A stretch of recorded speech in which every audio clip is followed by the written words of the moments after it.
I was on the Special Legislative Committee 22 on alcoholism and other substance abuse that was formed at first by President of the House of Deputies Gay Jennings. And then we've been joined as a cognate committee by our bishops. And so we had bishops and deputies together, 30 of us, working on bringing up to date the 1985 policy of the church regarding alcohol and the use of alcohol and awareness around addiction. We have 3 resolutions that have come out of our committee. One will probably be heard in the House of Deputies today. It's probably the one that's the most direct in response to recent events in the Episcopal Church. It asks us to look a little more carefully at our discernment process around those in ordination, to look at risk factors for addiction, look at perhaps family history, things that might just be yellow or red flags early in the process, sort of to have conversations early and often,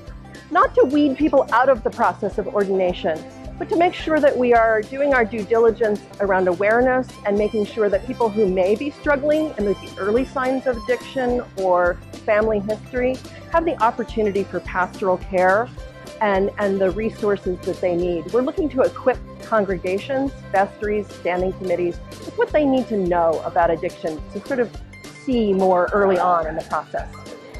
I actually think that the policy that the Diocese of Maine has been using for the last several years is very consistent with the other 2 resolutions that are coming out of Committee 22 today. One is a set of guidelines, a policy for church-wide,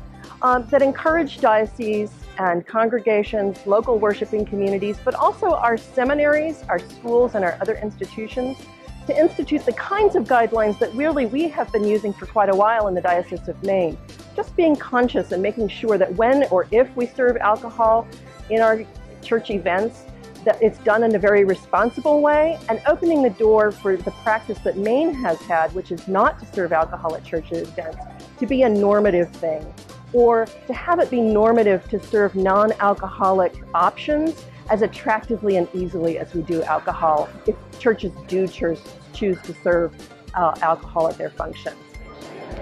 Well, there's part of this conversation that really is going on mostly in the House of Bishops in terms of pastoral care for those who are already ordained, and looking at our recent events in the church and asking ourselves some difficult questions around how can we respond maybe more readily or more effectively if it looks like we have clergy members who are wading into difficult waters. The work that our committee has done here at General Convention, though, is a little bit broader than just to be applicable to clergy. The 3rd resolution that we have sent out of our committee asks the church itself to become more mindful about a culture of alcohol, and to be honest about the culture of alcohol that surrounds the Episcopal Church in particular. Some folks may have read the AP article that quoted me as saying, people call us the Episcopalians, and it's really not funny anymore. That we're asking the church to recognize our own complicity around a culture of denial within our own walls,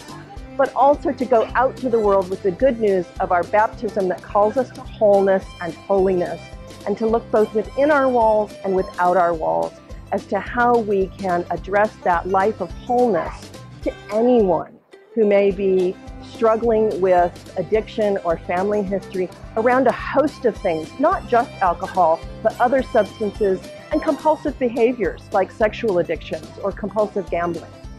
Brenda, thanks so much. You're welcome. Thanks, Heidi.